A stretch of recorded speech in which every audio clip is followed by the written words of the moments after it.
kalau melarang presiden kampanye itu konsekuensinya mengubah Undang-Undang Dasar 45.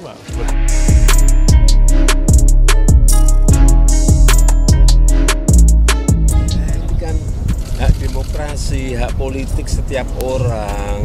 Ya, yang paling penting presiden itu boleh loh kampanye. Presiden itu boleh loh memihak. Jadi kita harus melihat kepada hukum yang berlaku sekarang atau hukum positif ya terkait dengan pemilu, yaitu Undang-Undang Nomor 7 Tahun 2017 yang memang membolehkan presiden itu melakukan kampanye dalam pemilihan umum baik pilpres maupun pileg.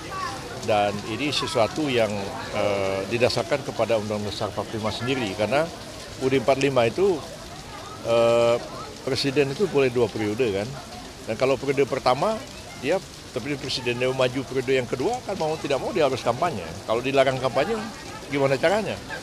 Nah, sementara calon-calon lain boleh kampanye, sementara presiden incumbent nggak boleh kampanye. Jadi kalau melarang presiden kampanye itu konsekuensinya mengubah Undang-Undang Dasar 45. Seperti di Filipina misalnya, presiden itu hanya 1 periode, itu sudah selesai.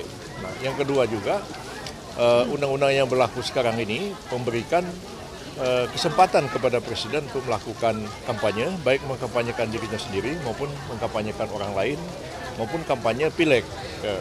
Dan sepanjang diatur undang-undang itu, presiden memang tidak boleh menggunakan fasilitas negara dan harus melakukan cuti.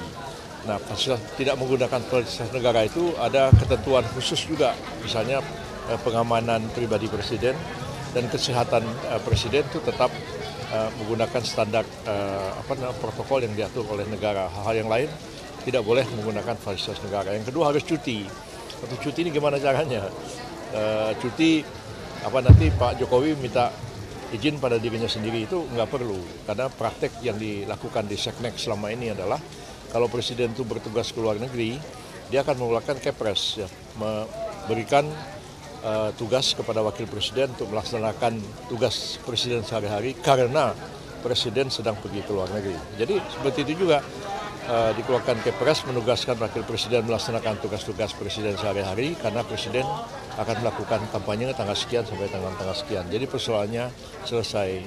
Wah, sekarang mengatakan wah itu nggak adil, itu nggak boleh, itu nggak etis dan lain-lain, ya silahkan aja diubah undang-undang pemilunya. Bahkan kalau perlu amandemen UUD 45-nya. Dan sekarang pun juga ada yang sedang mengajukan uji material terhadap pasal yang membolehkan presiden kampanye itu ke Mahkamah Konstitusi. Dan kita tunggu aja seperti apa hasil putusan MK nantinya. Jadi kalau misalnya pilpres sekarang ini capres cawapresnya komplain, partainya komplain, ya bikin undang-undang kan mereka. PBB malah nggak ikut membuat undang-undang itu. Seperti itu ya.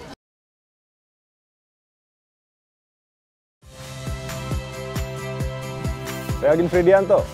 Saksikan terus program-program Kompas TV melalui siaran digital, pay TV, dan media streaming lain. Kompas TV, independen, terpercaya.